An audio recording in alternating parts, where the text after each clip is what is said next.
if given a chance and if I will be asked, ano bang dapat gawin natin para ma-continue o ma-sustain itong gera kontra sa droga? Ako ho, candidly, I answered that question. I was asked that question several times. At ang sinabi ko ho, abay, kailangan natin ng extension pa kay President Duterte nang sa ganon ipagpatuloy itong kontra-drogang programang ito. I was misquoted. They asked me, sabi niya, you want the President to extend this term? Of course, I answered candidly. Sinabi ko, bakit naman hindi? Wala hong dapat ikatakot ang sambayan ng Pilipino, lalong-lalo na kung ang ating leader ay nagpapakita ng totoong pagmamahal sa bayan. Hindi lamang ho, puro salita. Marami na ho tayo naging leader, puro salita. Marami na ho kayo narinig dyan. Ay isang pinakamalaking budol, no? At yan na nga lang ang nasabi ng ating mahal na kongresistang si Representative Ace Barbers dahil nga po sa kanyang mga natuklasan dyan po sa Quadcom na naging dahilan ng pagsasalita ng hindi maganda at pagbuo ng mga gawa-gawang istorya ng mga vloggers ng mga DDS. First from the 2nd District of Surigao del Norte is recognized for his privilege. Thank you, Mr. Speaker. Thank you. Thank you, Madam Speaker. Thank you, Mr. Majority Leader. Mr. Speaker, distinguished colleagues, I rise today on a matter of personal and collective privilege. My subject, the trolls and our adventures with them. Personal as I am their victim. Collective as we have all been victims in one way or the other. The only thing necessary for evil to triumph is that good men do nothing. Thus says Edmund Burke. Republic Act number 10175 or the Cybercrime Prevention Act of 2012 was enacted 12 years ago.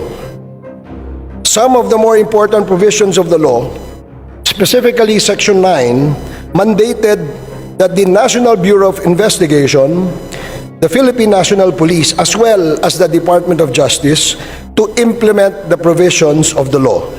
And Section 10 gave them the powers for this purpose.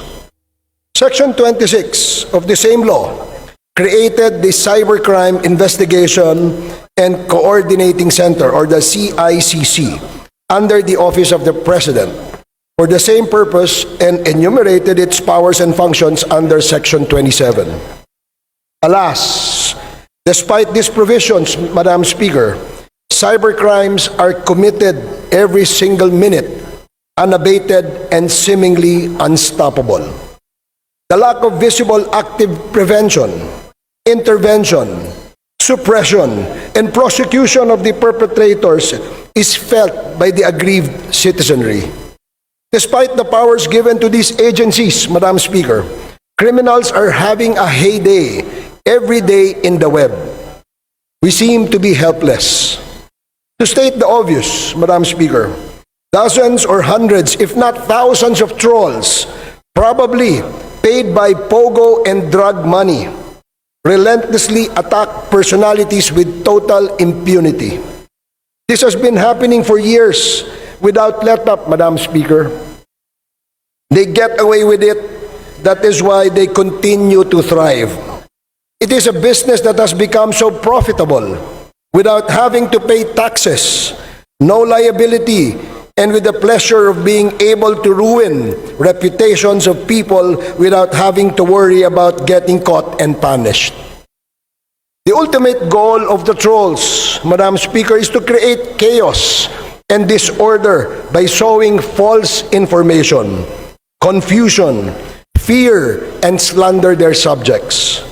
We must not let them win.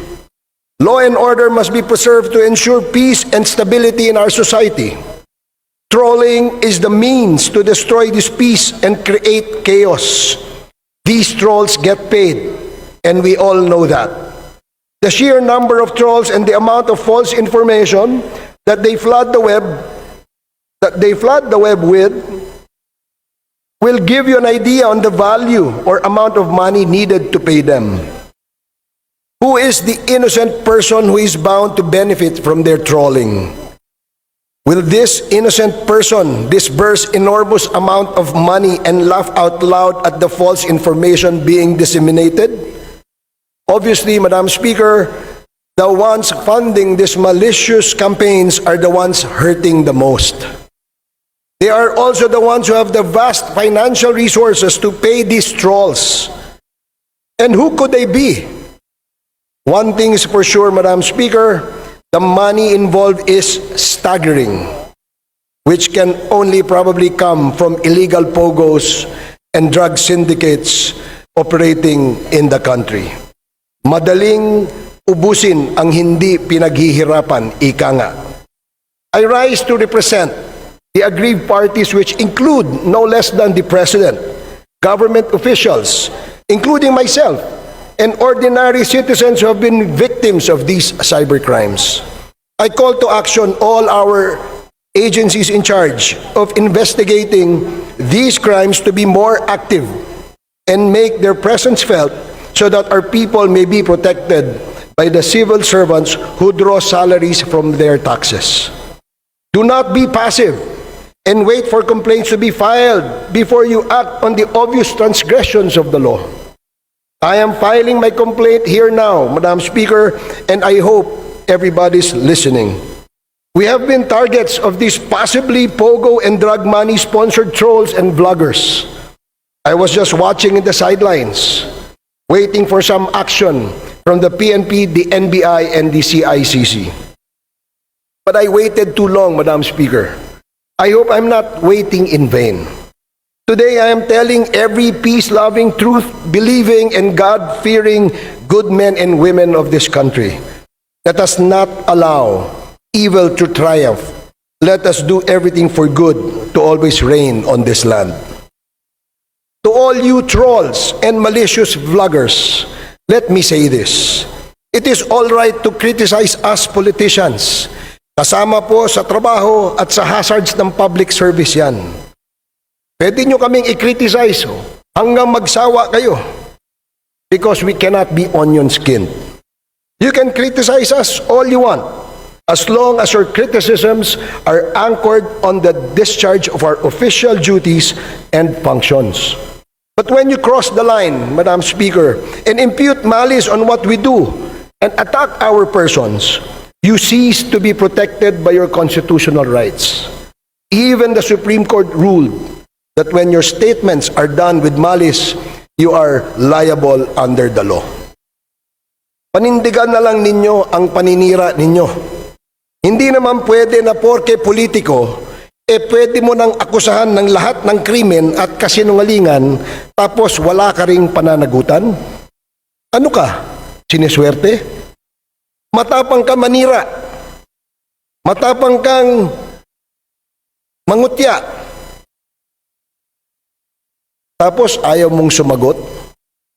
Paano kung halimbawa kami naman ang magsabi na ang pangit mo o ang baho ng hininga mo o iniwang ka ng kinakasama mo na napakaputi kasi ang itim-itim mo at ang liit-liit ng tenga mo? O wala ka namang kwentang abogado? Puro ka lang media at pasikat sa media pero sa korte, kulata ka naman. Kita nyo? Paninirang puri na ang ginagawa ninyo. Hindi na yan protektado ng mga batas. Ang batas ay para sa lahat. Hindi lang para sa iilan. Kung may nalalaman kayo na freedom of speech, wala naman pong freedom to defame, freedom to insult, or freedom to slander. Lahat ng freedom at karapatan ay hindi po absolute o walang katapusan. Kahit nga ang pinakauna at pinakaimportanteng right to life at liberty ay pwedeng alisin ng Estado upang pangalagaan ang buong lipunan at ang mga mamamayan nito. You may be imprisoned or executed upang panagutan ang mga kasalanan sa lipunan. No, Madam Speaker, enough is enough. We will not stand idly by anymore and allow your evil to triumph. We will do everything to make sure that you are brought to your senses and punished for your abuses and wanton disregard of the laws that safeguard everyone equally. In closing, Madam Speaker, I would like to extend my regards to all the trolls and the malicious bloggers out there and wish them the best of luck as they journey into another dimension called reality. Thank you, Madam Speaker. Salamat. Majority Leader. Madam Speaker, I move that we refer the speech of the Honorable Ace Barbers to the Committee on Rules for its appropriate action. There's a motion. Is there any objection? The chair is none. The motion is approved. Majority Leader. Madam Speaker, I move that we terminate the Kaya ang mga trolls galit na galit dahil po dyan sa sinabi o sa speech na yan nitong si Congressman Ace Barbers. At ito ang mga ilan sa mga ibinabato kay Congressman Ace Barbers ng mga trolls. ng 387.6 million pesos worth ng shab-shabs na intercept sa Liliuan Ferry Terminal na nakakarga muna, nakasakay o nasa loob ng SUV na sasakyan.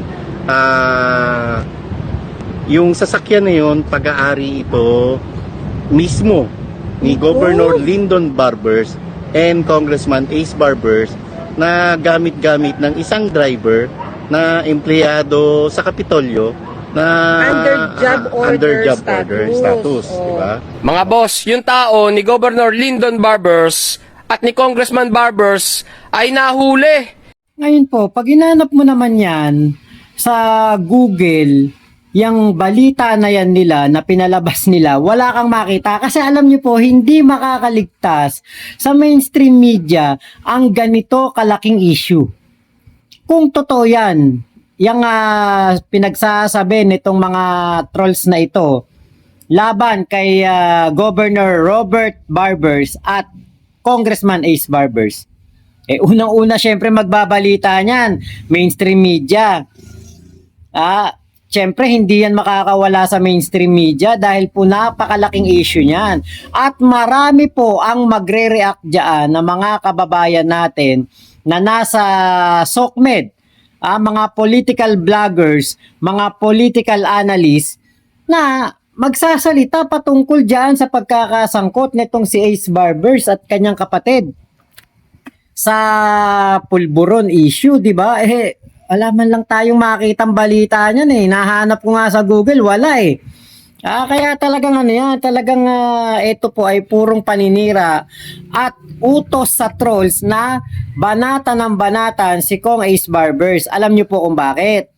Best friend ni BP Sara yan Si Kong Ace Barbers ay best friend noon ni BP Sara at kilalang talagang malapit ito sa mga Duterte. Kaya lang nga po, 'di ba? Nabanggit nga ni Kong Ace Barbers na pinakamalaking budol. Sino kaya 'yon? Panoorin po ninyo. Well, that's the general sentiment of the Quad. No? Kasi nga, maaring itong si Michael Yang, isang pinakamalaking budol, no? Na nagpanggap na isang lehitimong negosyante, pero yung pala ay sa likod ng kanyang negosyo, nagamit niya ang ating mga opisyales nang sa ganun makapagpasok siya ng maraming tuneladang droga sa ating bansa. No? In the guise of being a legit investor daw. So yan, para sa aking palagay, talagang budol. So ayan, budol daw po etong si Michael Yang. Pero mas pinakamalaking budol etong si Digong. Dahil nga po etong si Digong ang siyang nagpanggap na nagsasabi pa, sabi niya, I hate. Di ba sabi niya? Panoorin niyo ito, yung sinabi ni Digong. My God, I hate drugs. Di ba nakita nyo, sabi ni Digong, pero ano ba yun? Hindi totoo yun.